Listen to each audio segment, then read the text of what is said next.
Imam Al-Bukhari itu imam besar. Beliau lahir di Bukhara, makanya disebut Al-Bukhari. Itu bukan nama asli. Nama aslinya Muhammad. Punya bapak namanya Ismail. Punya kakek namanya Ibrahim. Kakek buyutnya Al-Mughirah. Eyang buyutnya Al-Bardizbah. Tinggal di Kecamatan Ju'fa, Kabupaten Bukhara, Provinsi Khorasan, negara Uzbekistan sekarang. Dari Bukhara, rumus Arabnya kalau datang ke Arab ingin mengenalkan daerah, tambah al di depannya, ujungnya tutup dengan i. Al-Bukhari. Al-Bukhari. Usia 2 tahun bapak meninggal. 4 tahun mata buta. Ibunya mendekat kepada Allah. Dikeluarkan tuntunan Quran. Dirawat anaknya dengan tuntunan Qurani. Apa yang terjadi? Allah ganti buta matanya yang permanen itu kata manusia. Dengan mata hati yang begitu tajam.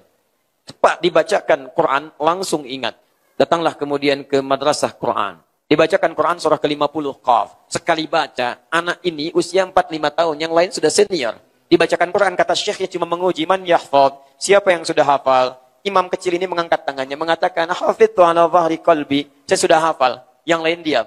Syekhnya kagum dipanggil ke depan. Ta'ali ya bunai. Sini. Iqra. Coba baca. Dibacakan oleh Al-Bukhari kecil. Allahu Akbar. Bukan cuma hafal makhrajnya, tajwidnya mirip syekhnya.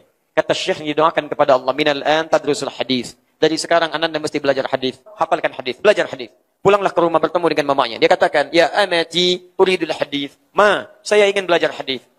Kata ibunya, iktafi bil Quran. Cukup dulu dengan Quran. Ananda punya keterbatasan. Kata anaknya, la uridul hadis. Dia yakin dengan syekhnya. Pasti syekhnya punya pertimbangan. Kata anak ini, saya ingin belajar hadis. Maka Al-Bukhari kecil masuk ke kamarnya. Ibunya melihat, dia meraba-raba jalan, bersedih. Kemudian pergi ke kamar ibundanya, menghamparkan sajadah, bermohon pada Allah Subhanahu wa taala. Ya Allah yang Maha menatap dengan tajam, yang punya kuasa tanpa batas, saya mohon ya Allah, kembalikan penglihatan anak saya. Minta sambil menangis. Al-Bukhari kecil kembali ke kamar mengulang hafalan Qurannya. Ketika ibundanya menyebut Jal Basir, Al-Bukhari sampai di ayat ke-22.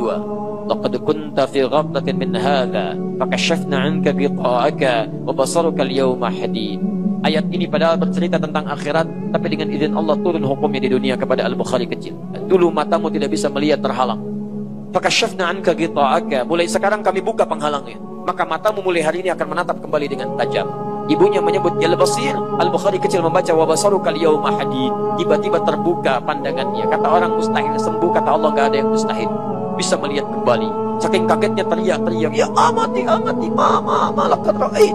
Saya bisa lihat lagi. Ibunya kaget bangun, mengatakan, mungkin Anda melihat dengan hati. Kata anaknya, laqad ra'aitu bi'aini. Saya melihat dengan mata saya. Ini mama pakai baju ini. Di sekitaran kita ada benda ini. Maka keduanya berpelukan, ibundanya menangis. Sejak saat itulah beliau rajin belajar hadis, menghafal hadis, sampai menulis Al-Bukhari selama 16 tahun. Sebagian ditulis di Mekah, sebagian ditulis di Madinah. Amalan ibundanya, single parent, keadaan terbatas membentuk anak sampai jadi bintang di zamannya.